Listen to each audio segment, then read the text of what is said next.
नमस्कार जी, मैं Manish study guide immigration से। आज आपको मैं डॉक्यूमेंट्स की लिस्ट बताऊंगा कि क्या क्या डॉक्यूमेंट्स आपको चाहिए होंगे ऑस्ट्रेलिया स्पाउस वीज़ा के लिए। स्पेशली स्पाउस के डॉक्यूमेंट्स क्या लगेंगे, जिससे जो जो डॉक्यूमेंट्स दे के आप जो सक्सेसफुली अपना ऑस्ट्रेलिया का वीज़ा जो है अप्लाई कर सकते हैं और वीज़ा ग्रांट करवा सकते हैं। तो सबसे इम्पॉर्टेंट डॉक्यूमेंट्स रहेगा जी, दैट इज़ मैरिज सर्टिफिकेट। तो मैरिज सर्टिफिकेट जो आपका होना ज़रूरी है, बेशक आपकी मंदिर में या गुरुद्वारा में या किसी भी लाइक मस्जिद में आपकी शादी हुई है तो दैट इज़ फाइन, बट वहाँ के सर्टिफिकेट के अलावा आपकी मैरिज रजिस्ट्रेशन जो भी आपकी लोकल गवर्नमेंट अथॉरिटी है वहाँ से होनी ज़रूरी है। तो मैरिज रजिस्ट्रेशन सर्टिफिकेट की जो है आपकी मैंडेटरी रिक्वायरमेंट रहेगी। इसके अलावा जो आपको चाहिए होंगे दैट इज़ कि जो आपके जो हस्बैंड हैं उनकी एजुकेशन के डॉक्यूमेंट्स, क्या उनकी एजुकेशन है, कईयों की +2 होती है, कईयों की ग्रेजुएशन होती है, जो भी डॉक्यूमेंट्स हैं तो वो आपको साथ में लगाने हैं।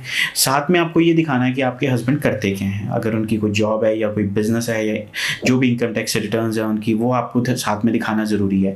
बेशक लाइक आपके हस्बैंड फॉर एग्जांपल अगर +2 भी हैं और उसके बाद उन्होंने कोई पढ़ाई नहीं की या फिर कोई डिप्लोमा होल्डर हैं या कुछ भी कर रखा है, बट उनका वर्क एक्सपीरियंस दिखाना ज़रूरी ज़्यादा है एज़ कम्पेयर टू डिग्री दिखाना। क्योंकि जो हमने एक्सपीरियंस देखा है, हमारा एक्सपीरियंस ये है कि वो ये देखना चाहते हैं कि आपके हस्बैंड करते भी हैं कुछ या नहीं करते, बजाय कि उनकी एजुकेशन क्या है। That is not more important than कि उनकी इनकम क्या है, वो उनका डेली क्या करते हैं, क्या बिजनेस या जॉब है, दैट इज़ मोर इम्पॉर्टेंट। इसके अलावा जो आपको फाइनेंशियल डॉक्यूमेंट्स हैं वो एक्स्ट्रा दिखाने पड़ेंगे। अराउंड $8,000 to $10,000 के आसपास आपको एक्स्ट्रा दिखाने पड़ेंगे फाइनेंशियल डॉक्यूमेंट्स में, कि जो नॉर्मली जितने आपने फंड्स दिखाने थे, आप सोच के चलिए कि अगर इंडियन करेंसी की बात करें तो 5 लाख रुपए के आसपास अगर आपको एक्स्ट्रा दिखाने हैं तो वो ज़रूर आप कंसिडर कीजिए। इसके अलावा एफिडेविट ऑफ स्पॉन्सरशिप, जो भी फंड्स स्पॉन्सर कर रहे हैं जिनके भी इनकम के डॉक्यूमेंट्स दिखाए हैं, जैसे कि इन लॉज हो गए, पेरेंट्स हो गए, ब्रदर सिस्टर हो गए, या सेल्फ के भी फंड्स होते हैं या फिर हस्बैंड के फंड्स हैं फॉर एग्जांपल, तो उनके एफिडेविट ऑफ सपोर्ट लगेंगे सबके, कि ये सारे लोग आपको सपोर्ट कर रहे हैं फाइनेंशियली, तो उसके लिए एक एफिडेविट दे रखा है उन्होंने।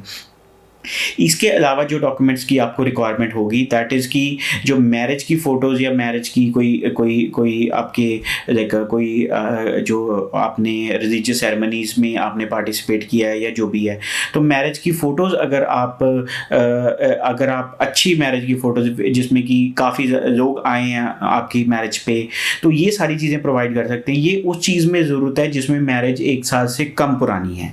अगर 1 साल से ज़्यादा पुरानी मैरिज आप दिखा रहे हैं तो सिर्फ मैरिज सर्टिफिकेट इज़ इनफ, आपको मैरिज सर्टिफिकेट फ़ोटोज़ की ज़रूरत नहीं है। बट अगर आप बोलो जी मेरी 6-7 महीने पुरानी मैरिज है या बहुत जल्दी मैरिज ज़्यादा पुरानी नहीं है, जल्दी मैरिज हुई है, तो फिर आपको मैरिज की फ़ोटोज़ जो हैं वो साथ में दिखानी ज़रूरी है। इसके अलावा काफ़ी स्टूडेंट्स का ये क्वेश्चन होता है कि जी मैरिज हुई है तो स्पाउस का नाम जो पासपोर्ट पे दोनों के चढ़ा होना चाहिए या नहीं चढ़ा होना चाहिए। तो मेरा आंसर है जी नो, कोई रिक्वायरमेंट नहीं है। मैरिज सर्टिफिकेट होना ज़्यादा ज़रूरी है, पासपोर्ट्स पे नाम चढ़ा होने की कोई रिक्वायरमेंट नहीं है। हाँ, आज अगर आप ये दिखा रहे हो कि 1 साल पुरानी मैरिज है बट पासपोर्ट जो 1 साल पुराना नहीं है, तो फिर आपके मैरिज पासपोर्ट पे हस्बैंड या वाइफ का नाम होना ज़रूरी है। बट अगर आपका पासपोर्ट पहले बना है और उसके बाद आपने दिखाई है कि आपकी मैरिज हो रही है, मैरिज सर्टिफिकेट जो है या मैरिज डेट तो उसके बाद की है, तो आपको कोई रिक्वायरमेंट नहीं है जी पासपोर्ट पे नाम चढ़ाने की। इसके अलावा जो मेन रह जाता है कि you need to have graduation हो आपकी, या डिप्लोमा आपने किया हो, और एक डिग्री में यूनिवर्सिटी में, वहाँ पे अच्छी यूनिवर्सिटी में आप अप्लाई करने होना चाहिए आपका, और बैंड जो हैं आपके 6.5 नॉट लेस देन 6 हों। नहीं तो फिर आप एलिकोस के साथ 6 बैंड ओवरऑल 5.5 ईच पे एलिकोस रीडिंग टू जो मास्टर्स है ये आप अपना अप्लाई कर सकते हैं।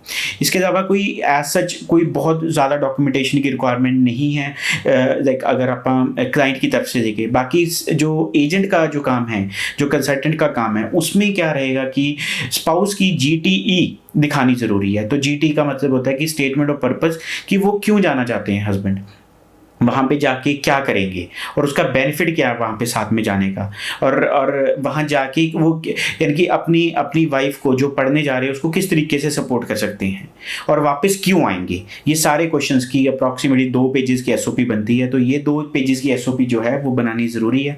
तो अगर ये सारे डॉक्यूमेंट्स आप जगा के सही तरीके से फाइल जगा रहे हैं और अगर इसमें ये डॉक्यूमेंटेशन में आपको कोई दिक्कत नहीं है अरेंज करने में, या आपका कंसल्टेंट सही तरीके से आपकी डॉक्यूमेंटेशन करके अप्लाई कर रहा है, तो आपका वीज़ा जो है स्पाउस वीज़ा ज़रूर आ सकता है। तो ये डॉक्यूमेंटेशन का ज़रूर ध्यान दीजिए। ये डॉक्यूमेंटेशन में से अगर आप कमी छोड़ेंगे तो सक्सेस रेट जो है आपका स्पाउस वीज़ा का कम रहेगा, या फिर ये भी हो सकता है कि मेन एप्लीकेंट का वीज़ा आ जाए और स्पाउस का वीज़ा जो है रिजेक्ट हो जाए। तो ये चीज़ों का ध्यान दीजिए। स्पाउस वीज़ा कोई मुश्किल काम नहीं है। हमारी कंपनी की स्पेशलाइजेशन है ऑस्ट्रेलिया का स्पाउस वीज़ा, तो इसलिए हमें रोज़ ही रूटीन के बेसिस पे हमारे वीज़ा स्पाउस वीज़ा आते हैं। तो आप ये फैसिलिटी जो है हमारी कंपनी से ज़रूर अवेल कर सकते हैं। बाकी कोई भी आपका क्वेश्चन हो तो नीचे दिए कमेंट सेक्शन में आप कमेंट्स कीजिए, तो विद इन 24 आवर्स मेरी तरफ से आपको रिप्लाई आएगा। Thank you very much.